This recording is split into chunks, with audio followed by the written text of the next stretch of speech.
Bonjour et merci de nous retrouver dans Sagesse bouddhiste. Nous poursuivons ce dimanche notre émission sur la responsabilité universelle. Nous avions vu la semaine dernière que ce concept formulé par le Dalai Lama était l'un de ses appels les plus actuels et les plus importants pour sauvegarder la planète et vivre en paix tous ensemble. Pour être très concret, le Dalai Lama a d'ailleurs supervisé la rédaction d'un manifeste de responsabilité universelle qui résume l'ensemble de ses engagements sur le sujet, en 3 prises de conscience et 11 engagements de vie. C'est à notre invitée, Sophia Strilrever, qu'il a confié l'écriture de ce texte fondateur. Nous avons la joie de la retrouver ce matin pour expliquer point par point le manifeste et voir en quoi il s'adresse à chacun d'entre nous. Sophia Strilrever, bonjour. Bonjour Sandrine. Alors je rappelle que vous êtes la biographe et l'interprète française du Dalai Lama. Vous êtes par ailleurs indianiste. Vous êtes l'auteur de nombreux ouvrages, dont 3 coécrits avec le Dalai Lama. Et puis vous enseignez la méditation dans votre centre établi dans l'Eure, en Normandie. Merci de nous retrouver aujourd'hui. Merci à vous. Alors nous allons tout d'abord parler de ce que c'est que ce manifeste de responsabilité universelle. Quelle en est un petit peu la genèse? Comment a-t-il été écrit et par qui? Alors c'est en 2010, en septembre 2010, j'avais une audience avec le Dalai Lama à propos du 2e livre que j'avais écrit avec lui. Et j'avais trouvé que dans son enseignement, la responsabilité avait une place toute particulière, ça c'est une chose. Et d'autre part, il me semblait que l'actualité nous appelait aussi à intégrer cette notion de responsabilité universelle, à la rendre publique. Et donc, en dehors du cadre strictement bouddhiste et du cadre de l'enseignement bouddhiste. Donc, c'est ce que j'ai exprimé à Sa Sainteté. Et je lui ai dit, ça serait formidable si on avait un texte synthétique qui reprenne l'essence de vos enseignements sur la responsabilité universelle et que donc ce texte sur quelques pages puisse circuler et être lu par le plus grand nombre de personnes. Alors, il m'a regardé, il m'a dit « Ah, je n'y avais pas pensé, mais oui, c'est une bonne idée ». Et puis, c'est repris, mais pourquoi c'est moi qui devrais l'écrire? Eh bien, puisque vous y avez réfléchi, vous l'écrivez et ensuite, moi, je le regarderai, on échangera et on finalisera le texte. Et je me suis lancée dans la rédaction du texte et dès le début, j'ai voulu que ce soit un texte d'engagement. Et par conséquent, je n'ai pas écrit... L'idée était d'écrire une charte ou un manifeste. Ensuite, il m'a semblé qu'il était important de définir des prises de conscience pour aller vers des engagements. Parce que comment s'engager si ce n'est en conscience et après avoir intériorisé, après avoir intégré le sens profond de l'enseignement sur la responsabilité universelle. Donc là aussi, la structure en 2 parties, prise de conscience, donc il y en a 3, qui sont suivis de 11 engagements, qu'on a appelés des engagements de vie, en rappel des propres engagements du Dalai Lama, ces 3 engagements de vie. Donc là, nous avons 3 prises de conscience et 11 engagements de vie.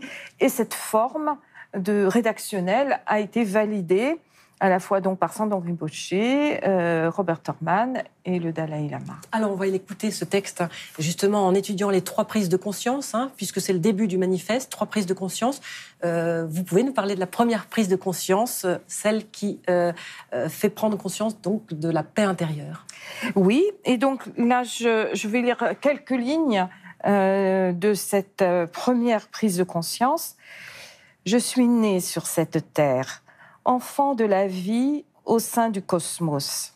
Mes codes génétiques incorporent les messages de l'univers. Je suis reliée à tous les vivants dans la réalité partagée de la vie.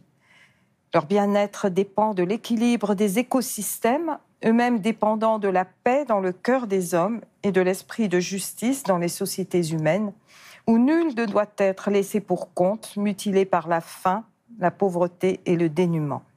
Dans un esprit d'équanimité, libre de partialité, d'attachement et de haine, je contribue à maintenir et à rétablir l'harmonie de la vie. Alors qu'est-ce que ça veut dire, cette prise de conscience de la paix intérieure? La paix intérieure, c'est l'apaisement. Elle passe par l'apaisement des tensions, l'apaisement de la violence, qui n'est pas forcément une violence dirigée à l'extérieur de soi, qui peut être aussi une violence intérieure par rapport à soi-même. C'est l'apaisement des émotions destructrices, que Mathieu Ricard appelle d'une expression que j'aime bien, qui sont les toxines mentales, ce qui empoisonne notre esprit et ce qui repose sur une vision complètement déformée de la réalité, une surinterprétation de qui nous sommes, de ce que nous faisons dans ce monde. Donc, c'est revenir à une vision beaucoup plus juste de nous-mêmes, de notre environnement, de nos interactions aussi avec les autres. Et cela passe donc par un processus où l'on calme l'esprit. Il y a différentes méthodes de méditation qui nous permettent d'arriver à cet état de paix intérieure.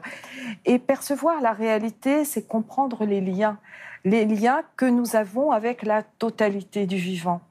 Et j'ai eu, moi, la chance d'être formée par un maître, un lama, qui était le détenteur des connaissances de la roue du temps, qu'on appelle Kalachakra. Dans ce système de méditation, l'univers, le monde, les planètes sont calculées en nombre de respirations humaines. Donc il y a un certain nombre de souffles qui vont décrire les révolutions de la Terre, les révolutions des planètes. Et donc on se sent lié véritablement, à travers cette méditation, à tous les êtres dans tous les mondes à travers ce mouvement source de la vie qu'est la respiration. Oui. Alors c'est sûr qu'il y a beaucoup de choses à dire sur chacune des prises de conscience, mais on va passer à la seconde prise de conscience, qui concerne notre humanité intérieure. Si vous pouvez lire quelques lignes, simplement, pour nous indiquer de quoi il s'agit. Je suis née sur cette terre, enfant de la vie, au sein de l'humanité, ma famille. Seul l'altruisme me motive à agir pour le bien de tous les vivants, en assumant ma responsabilité universelle. Paix intérieure, amour et compassion n'expriment pas seulement un idéal noble, mais sont aussi une solution pragmatique au sein de la nouvelle réalité, garantissant l'intérêt général contre la déshérence du lien social et le délitement des solidarités. Je réenchante ainsi l'espérance et la confiance dans la communauté de destin de l'humanité. Alors là aussi, les mots très forts, famille, communauté, altruisme, c'est une prise de conscience sur le fait que nous sommes tous unis. Que nous sommes interdépendants, c'est le grand mot, et on parle maintenant d'interdépendance multiple.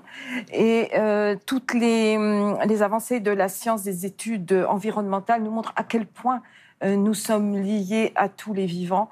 Et par conséquent, la protection de toutes les formes de vie, c'est aussi la protection de la vie humaine. Donc, en même temps, cette deuxième prise de conscience, c'est celle de notre humanité intérieure.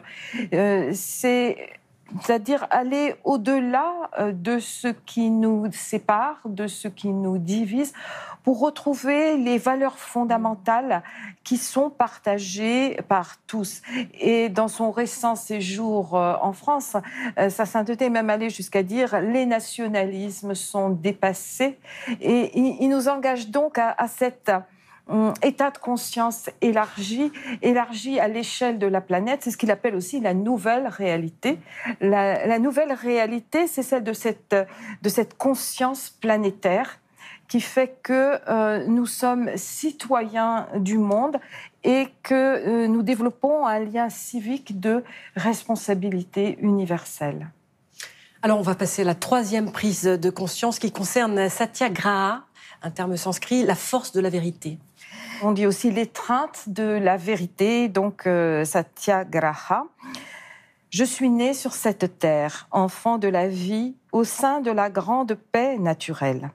Je prends conscience qu'il me faut incarner une sagesse de la responsabilité universelle basée sur la force de la vérité et de l'amour, appelée Satyagraha par le Mahatma Gandhi. Satyagraha est l'arme de mon combat non violent contre l'injustice. Car dès que la vérité passe à travers moi pour s'exprimer, je suis invincible. En vivant Satyagraha au quotidien, je deviens, parmi d'autres et avec d'autres, artisan de paix, de justice et de vérité. Alors très vite, on peut définir un petit peu ce que c'est que Satyagraha. Donc c'est lié à la personnalité de Gandhi, au mouvement non violent qui lui a permis de libérer l'Inde de l'occupation britannique. Et au cœur de Satyagraha, il y a donc la vérité, qui se dit Satya en sanskrit. Et c'est intéressant parce que vérité, c'est aussi être. La vérité est l'expression de l'être, l'expression de la vie. Et lorsque on est aligné avec cette vérité, lorsqu'on est aligné avec ces valeurs, on est totalement libre. Et c'est ça cette qualité de liberté qui me frappe toujours quand j'écoute le Dalai Lama. Il est un homme qui est totalement libre. Quand on a ce degré de liberté, on devient capable aussi de libérer les autres. Soit comme l'a fait Gandhi en libérant l'Inde, soit à travers les enseignements que donne le Dalai Lama, de montrer la voie de la libération à ceux qui l'écoutent.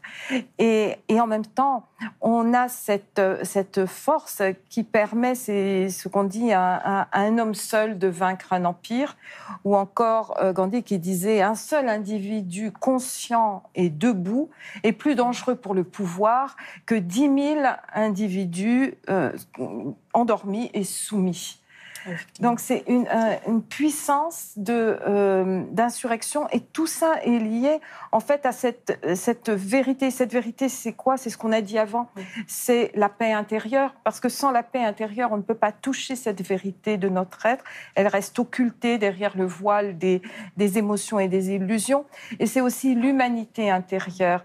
Et lorsque on éveille en soi cette humanité intérieure, on incarne Satyagraha, on incarne cette force de la vérité, on étreint cette vérité en soi et on est capable d'accomplir des choses qu'on n'imaginerait pas. Si on voit l'histoire de Gandhi ou même l'histoire du Dalai Lama, aujourd'hui, un simple moine qui, dans le monde entier, est écouté, est entendu par des foules qui viennent apprendre de lui comment vivre une vie plus juste et plus heureuse.